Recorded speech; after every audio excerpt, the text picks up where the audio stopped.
Good afternoon, friends. Dawn here with the Sewing Basket. We're back for session 2. If you have completed cutting, you have made your 8.5-inch squares and you have cut some 3.5-inch squares. Right now we do not need our 3.5-inch squares, so we'll just set those aside. Our next step is to make our half square triangles. So the directions tell you which two pieces to put together. I did not have any of the fabric left for A and B, so we are going to go to the fabric that is D, and that is paired with a fabric B, which is your light cream color. So you place two of those right side together. We take our half square triangle paper and we're going to put that on top, okay? We pin it. I lost my pins. Here they are. Okay, so I just put one in the top half of the square and one in the bottom half of the square. Okay, it does not have to be placed exactly on top. You can see I have a little bit of the edge showing. Now you can see the numbers on this paper. We are going to start at number 1. It is kind of backwards, so it will be upside down, but we are going to start up here at this corner. I am using the Viking Designer Epic 2. I have changed to an open toe foot and I have put my laser on.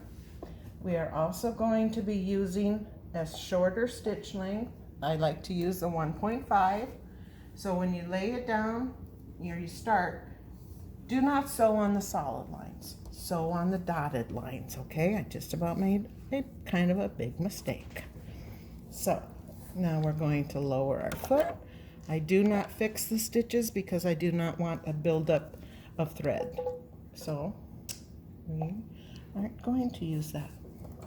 We start sewing and you can see the laser light fills in the dotted line for you so you can follow that.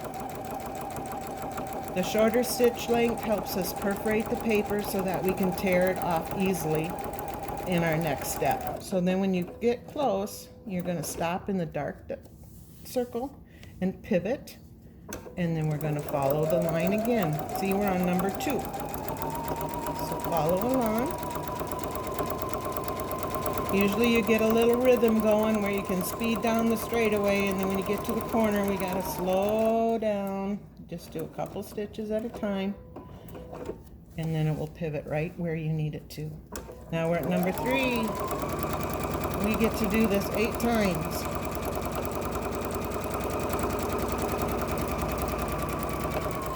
Slow down. One more. Turn it around.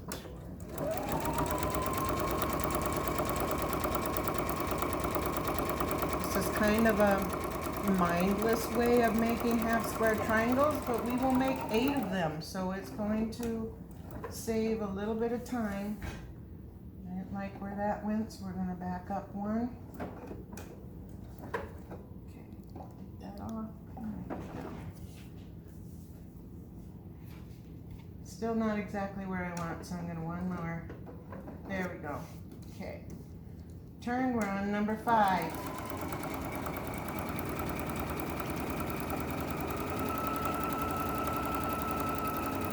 So after we're done sewing all these lines, we will go to our cutting mat, and we are going to trim on all the solid lines. So we trim the outside of the block and we will trim the inside diagonal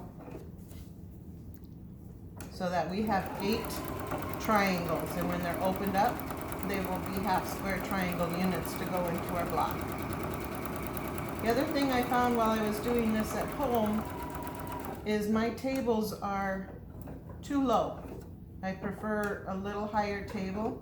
So I took my rotating cutting mat, which is 12 inches square, to the ironing board, and that was a perfect height. Okay, that was our last one, so you want to go off the edge and cut. So that is what your block will look like. You cannot really see the stitching because it is white. You can kind of see it on the back side here. They are very tiny stitches. We perforated the paper. So we can stop now at this point because it will take you a short while to get all of these sewn.